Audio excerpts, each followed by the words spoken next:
In the year of our Lord, 1587, celebration filled the spring air for the good people of Roanoke Colony. Winter had been stubborn once again, and threats of war with the Spanish had severed much-needed replenishment of goods and supplies.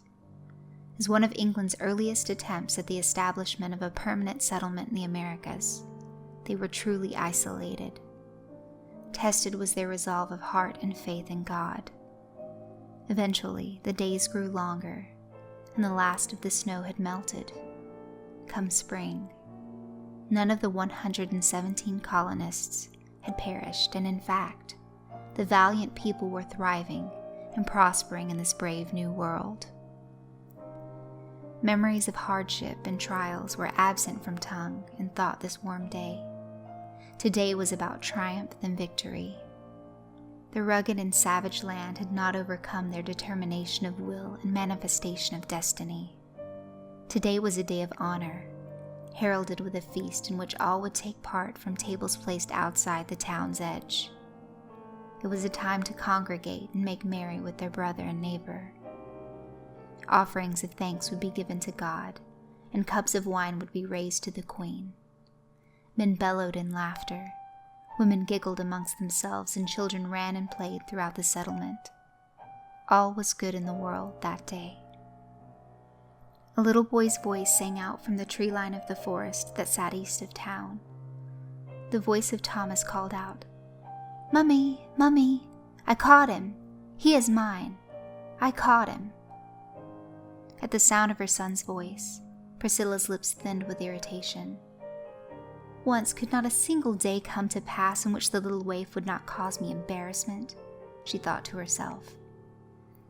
Priscilla felt a mixture of guilt and disdain every time she looked upon the child, for she had married young and not for love, but for necessity. Plucked from the busy streets of Cambridge by her adventurous husband, she despised him for the life he chose for her. Given the fact that he did not even have the courtesy to remain among the living long enough to ensure his expecting wife could escape this savage wilderness, in bitterness she alone bore the responsibility of parenthood. She held fast to the belief that never had there been a more disobedient child than Thomas. As the boy grew from an infant, he became such an odd and unusual child. No interest had he in the goings-on around him, and mostly dwelt in an inner world of his own making. Other than frequent outbursts of tantrums, little emotion was shown or shared by Thomas. Was it her fault that bonds of motherly affection did not form? Thought Priscilla. She did not turn or even acknowledge the callings of the voice and continued her duties of setting the tables and conversing with the other women. She ignored the curious glances over her shoulder and the looks of pity that fell upon her. A scream arose from the crowd. The murmurs of talk and conversation instantly came to a halt. All attention had come to rest on the forest's edge. With a hop and a skip, the childlike figure broke through the tree line and into the grassy field that separated the colony from the forest's edge. It grew near with long, proud skips through the grass. The people saw what approached. Mothers grabbed their children and men stood fast to protect their family. It was sickly pale and emaciated. Skin drooped and hung loosely from its bones, forming striations of sagging flesh that swayed to and fro. Ropey white hair clumped together upon its head. Patches of shiny red flesh glistened in the sun where the hair had been torn from root. The eyes stretched wide and protruded from its skull, and held the consistency of soup or pottage gone cold.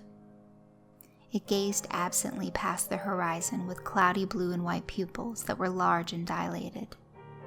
As it approached, the putrid smell of its ravaged flesh intensified.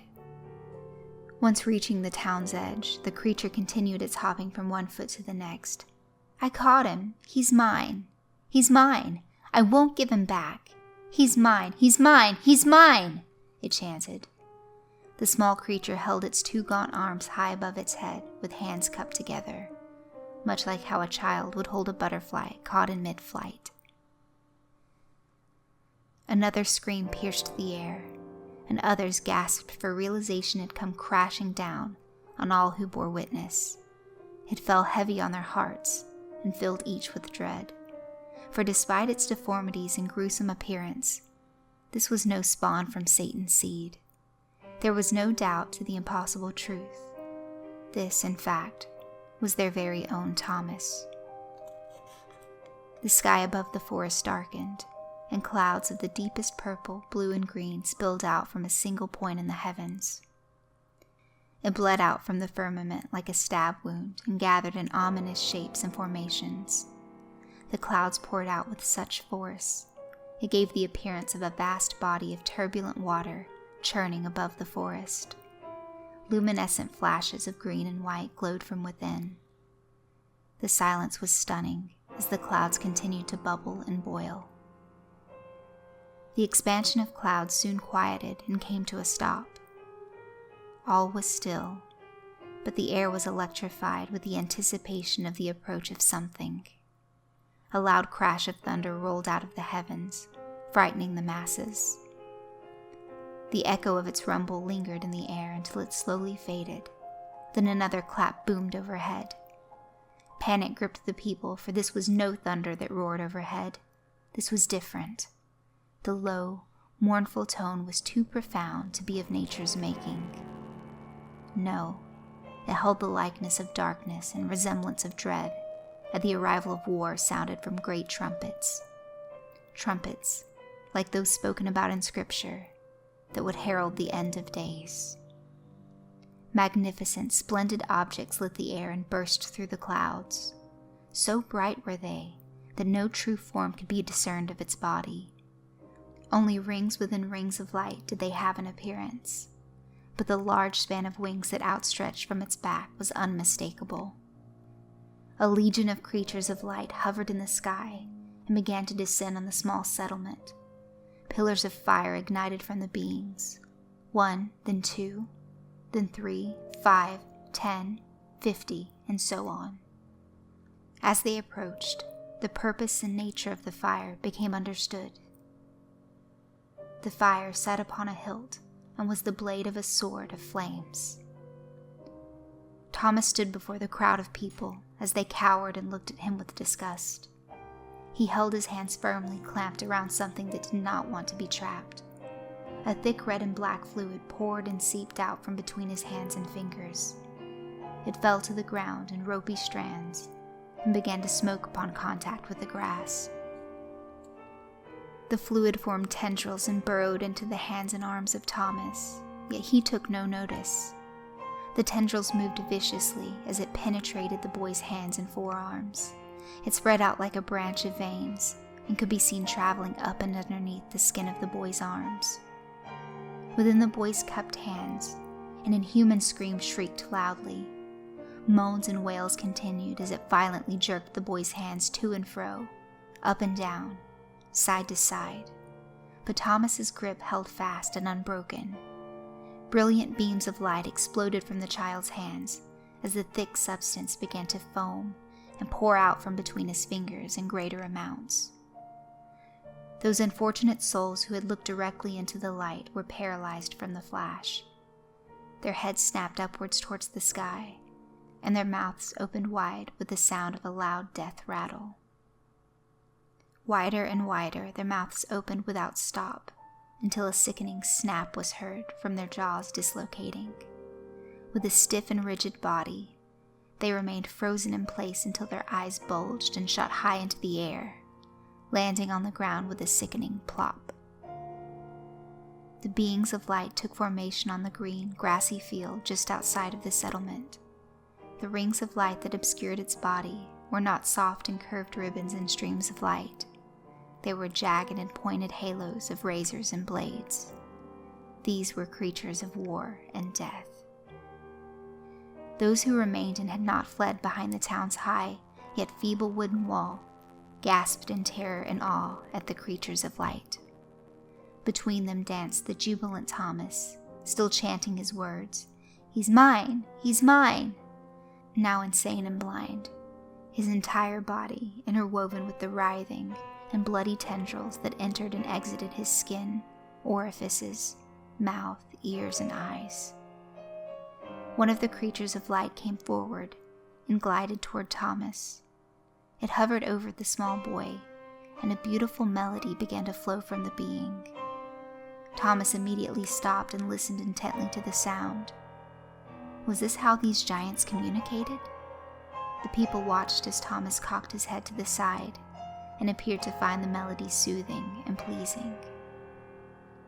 Thomas slowly held his cupped hands out in front of him to offer up what he held. Blood flowed in streams over his face. His hands were bloody pulps of mass, no longer useful digits of touch and grasp. As the large creature approached, a mischievous grin of a naughty little boy formed on his lips through the wiggling root-like fingers writhing from within his mouth. He said with a low hiss, "He's mine. You can't take him. If I can't keep him, then you can't have him either." Thomas slapped his hands together, crushing whatever he held in the space between his palms. A deafening scream of agony rung loud, and the reddish, black fluid sprayed out with such force it coated both men and creatures of light. The substance ate away both flesh of men and auras of light immediately upon contact. With flames from swords raised high and the war cry of pure angelic hatred and rage, the creatures of light charged into the settlement of Roanoke Colony. In the year of our Lord, 1590, the first of the delayed supply ships arrived upon the shores of Roanoke Island to find not a single living soul. In its 3-year absence, no evidence of war, famine, or any other possible reason for the colony's complete disappearance could be deduced. What had once been a thriving settlement of sturdy, thatched roof cottages of 1- and 2-story habitats was no more. The first presence of the English Empire in the New World, shown through the efforts of these 117 people, had left no mark or clue of the fate that befell them.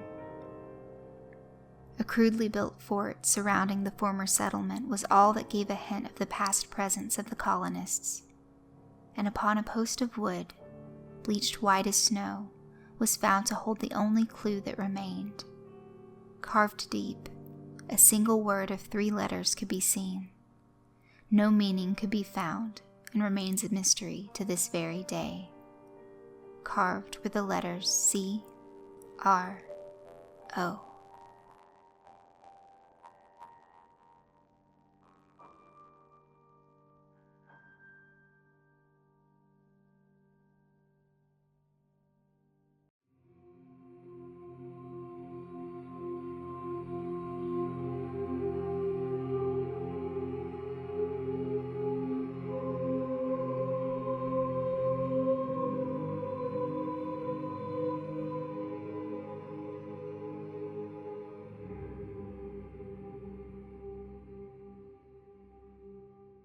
It would seem that all cities, even small towns, have their own ghost stories and urban legends. Living in Devine, Texas for 5 years, I always heard about the Salt and Pepper Lady of the Devine Projects. Friends would speak of their experiences with this very strange and disturbing specter. If you grew up in the Devine Projects, your parents wouldn't allow you to be outside whatsoever after dark, which was less due to the gangs and drug problem and more out of fear of the Salt and Pepper Lady. There were the usual problems as with every low-income residential slum. Gangs, drugs, domestic violence, pedophiles. It wasn't the worst of all the projects, but crime was still present. Local police were there often for the usual reasons you would expect from a housing project. Raids, domestic violence calls, even the occasional murder. Somewhere in the ballpark of about 30 years ago, there lived an elderly resident of the Devine Projects, known simply as Mona. She was a bitter, nasty, mentally unstable and disturbed lady. Most of all, she was lonely. Nobody could ever recall family or friends ever stopping by to visit her, so it was assumed that she was all alone in this world. She would yell at the children who played too close to her window and front door. She would run them off, sometimes saying things about their parents burning in hell and about being sinners. Mona was notorious for walking outside nude when the mood struck her. Sometimes she would approach the young men hanging out and proposition them. Usually they ran her off or scattered away from her, avoiding her altogether. She was also known to knock on random doors late at night, asking to borrow some salt and pepper. This was probably the most disturbing quirk of all. She would knock and knock, sometimes for 10 minutes. Most people didn't answer the door. However, when they did, she had this creepy smile on her face. Her teeth showing, long, stringy gray hair, wrinkled skin, big blue eyes. She looked like something out of a nightmare. If you wanted her to go away, you had to give her some salt and pepper. Then she left you alone. In time, though, residents became used to Mona's eccentric antics, as disturbing as they were. She was just another oddity of the Divine Projects. In time, people began to notice she wasn't screaming at kids, walking around nude, or knocking on doors late at night. When rent was due, Mona had not paid on time, as she normally did. One cold January morning, the landlord went over to her apartment to collect. After no answer, he let himself in with his own key. Inside, he found Mona submerged in her bathtub. The water was a crimson red, as she had slit her own wrists. However, the most unnerving sight was that she had also decided to pluck out her eyes. She had also defecated in the bathtub, likely as she approached death. The smell was very intense and could gag a maggot. A note was left on the bathroom counter.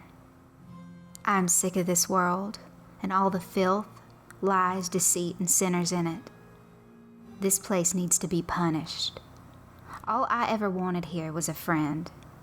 You were all just too good to talk to me. You should all burn for it.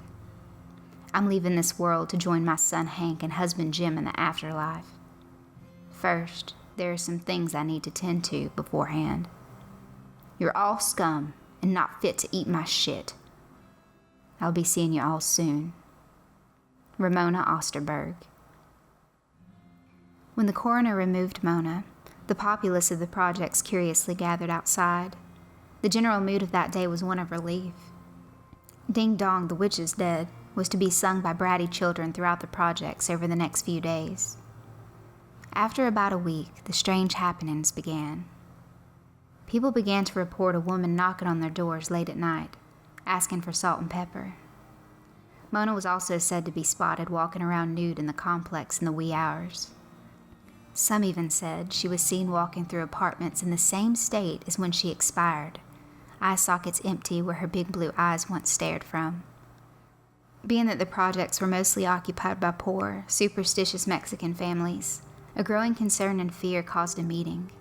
They had all agreed to bring in a curandera, Mexican folk healer who also deals with the paranormal world, to come in and cleanse the housing projects, and to rid them of Mona once and for all.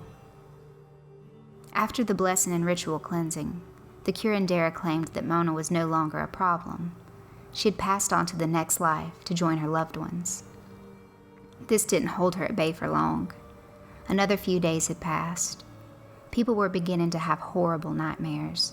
Everyone from children, adults, even gangbangers.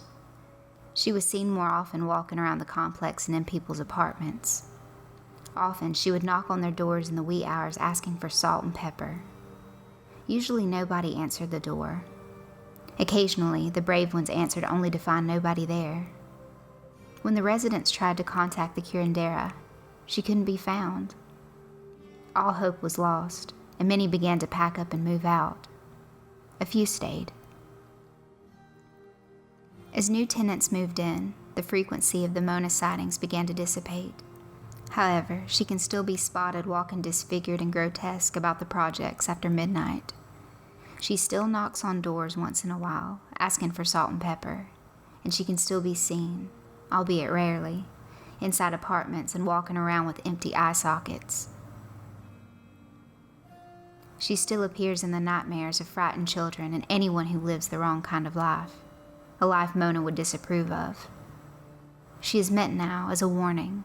Go down the wrong path, and the salt and pepper lady will come to get you. Needless to say, crime is way down in the Divine Projects. The police joke around saying Mona is an honorary divine police officer, being she keeps the criminal element there in check. This is a real urban legend that I grew up with when I lived in Divine. The projects still stand. I haven't been back there in 18 years, but I occasionally talk to old friends from there on Facebook. I've asked if Mona is still seen around the old projects. They say she is.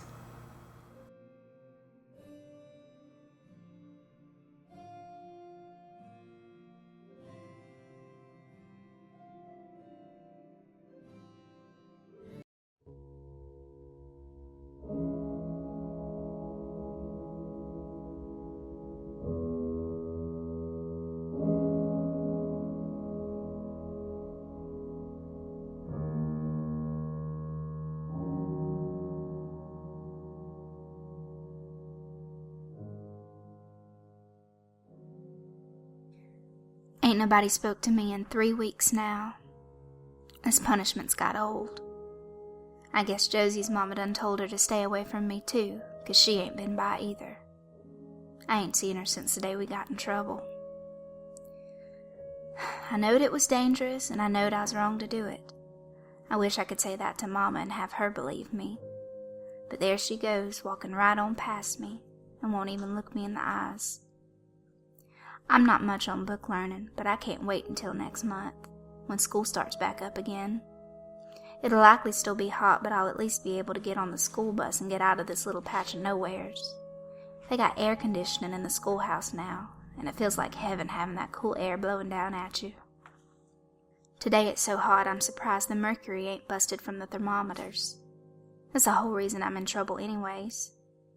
Our town is called Cave Springs, Georgia. Doesn't that sound nice and fresh? Well, it ain't.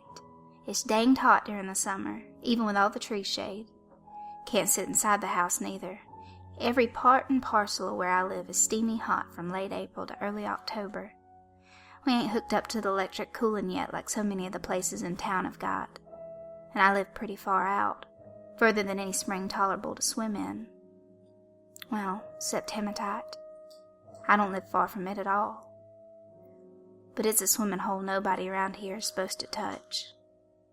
That's why I'm on punishment. 3 weeks ago, our Coca-Cola heat meter was showing a bright red line stretching past the 100-degree Fahrenheit marker. That wasn't uncommon in the least, but I was sure tired of it. I was sitting on the front porch steps, fanning myself with an Archie comic. The heat made it too exhausting to read. My granny was doing what she always does, sitting in her rocking chair, creaking backwards and forwards, mumbling to herself. Granny hadn't been right for a while. Her mind took loose from her about 1.5 years ago, when my daddy's factory caught fire and he got killed in it. The doctor said it was heartache that made Granny soft upstairs. Now all she does is sit in her rocking chair. Granted, ain't much she can do. Her eyes used to be dark brown like mine, but now they're white as milk glass from the cataracts. Looking directly at her is like staring into 2 crystal balls that can't see the future or the past. Sometimes she cries and says she sees my daddy, but I'm 15 in 2 months and old enough to understand that spook stories ain't real. And when God takes you, He don't leave pieces of you behind like that. Mama was in the kitchen helping herself to another sip of shine when Josie poked her head in the front yard. She had an orange soda pop in each hand, and I prayed thanks to Jesus for giving me such a good friend. Not everybody had a gal like Josie, who'd bring you cold drinks from her grandpappy's petrol station. She hollered at me to come with her, and I obliged. For a second I thought I'd tell Mama I was leaving, but I heard the clink of glasses in the kitchen, and I figured she didn't ever know whether I was going or coming. I took off towards the road, wiped the sweat from around my face, and gave Josie a hug about the shoulders. She was sweating too, and I felt it seeping through her dress seams. I took my soda pop and told her she was the sweetest and cleverest thing this side of the Mason-Dixon. We rambled off down the road, and once we was out of hearing distance from the house, she told me we needed to find somewhere private to talk. Last Sunday she had tongue-kissed a boy from our school named Dean Hubbard, and like a sinner to a priest, she wanted to share the gritty details. We walked a good piece down the holler, giggling to ourselves and sipping from our bottles, Before either of us knew it, we was on the path leading to Hematite Lake. The trees grew a bit thicker that a ways, and we both seemed to welcome the coolness that came with the shade. We plopped ourselves down on an abandoned dock. Since nobody was around, we pulled our dresses off and sprawled out in our undies like two ladies looking for a tan. It was unbearable hot, and the clothes were suffocating. Meanwhile, Josie waxed on about the kiss and how it felt like a bunch of earthworms squirming around her mouth. I was more interested in the water. Hematite Lake was really a beautiful place, tranquil and serene and all those other 50-cent words that meant peaceful. The water was still, and because of all the sediment, the lake was black and shiny like an actual piece of hematite. You'd think that being so hot around these parts would cause such a pretty stretch of water to be filled to the brim with swimmers. Not so, because Hematite Lake has a reputation. First off, this area used to be thick with Indians, and it's said that they cursed this lake when the whites took over and made them march off to the reservations. Second, everybody says that murderers dump the bodies in the lake, and that it's chock full of skeletons at the bottom. Like I said before, I've got a clear head on my shoulders, and that mumbo-jumbo doesn't impress me. I stay out of the water because of the third reason, which is the only one that makes sense. It's a breeding site for water moccasins, and since you can't see through the black water, how would you know if one was swimming right along with you? But the heat had made me braver. Or I guess it made me stupider. I told Josie we ought to take a dip, just to wipe the sweat off. She sat up and looked at me like I was cotton-headed as Granny. "Abilene," she started, "you better not step a toe in this lake. You know what everybody says. It's cursed and filled with Indian blood." "That's just an old wives' tale. The water's dark from all the dirt in it. Indians wouldn't have wasted their time rattling feather sticks around this puddle." To make my point, I stuck a toe off the dock and into the water. It was cold and sent a chill up my leg. Josie gasped. "Abilene, how dare you? You're going to have spirits following you around from this day forward, fooling in the water like that." I laughed like a mad goose. Josie sure was superstitious. I wouldn't be surprised if she still thought stepping on a crack would break her mama's back. "I'm starting to get burned." Josie's freckled skin was bright pink and bordering on red. She pulled on her clothes slowly. "We probably ought to get back. I owe Pap some help with the shelves today since he let me borrow them drinks." "Fine, fine." I pulled my own dress on. "But let me get cursed again for old time's sake." I thought I'd be funny by sticking my foot in the water to my ankle, pretending to get sucked in by the skeletons. That's when the wood on the corner of the dock crumbled, and I slid backwards into the lake. It hit me like an icy cold slap on the back of the head. It was so cold it burned. I choked on the water, and I heard Josie above me on the dock screaming my name. The water was so still on the surface, but underneath it was rippling all around. I was blind even with my eyes wide open, and I couldn't tell whether I was going up or down. I tried to swim, but the water froze me, and all I could do was paddle my limbs like windmills. My nose and throat burned, and my skin prickled all over. I must have fainted from the fear, because the last thing I remember before I woke up wet on my own front porch was something grabbing me so tight around my left arm, it stung. It must have been Josie pulling me out of the lake. I got so danged waterlogged from it I just don't remember it all. But there is a big purpley bruise mark on my left arm, still.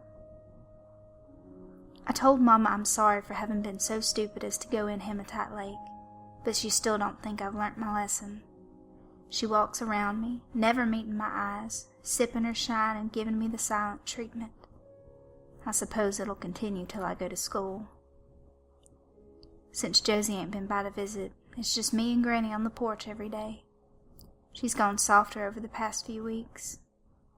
Each time I get near to her for anything, she starts going on into cahoots, wailing that there's haints all around her. Her white eyes goggle in their sockets, and if I weren't such a reasonable girl, I'd likely believe her hysterics. But like I said, I'm too old for spook stories. I just wish Mama, or Josie, or anyone for that matter would stop ignoring me.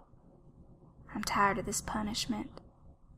Ain't nobody spoke to me in 3 weeks now.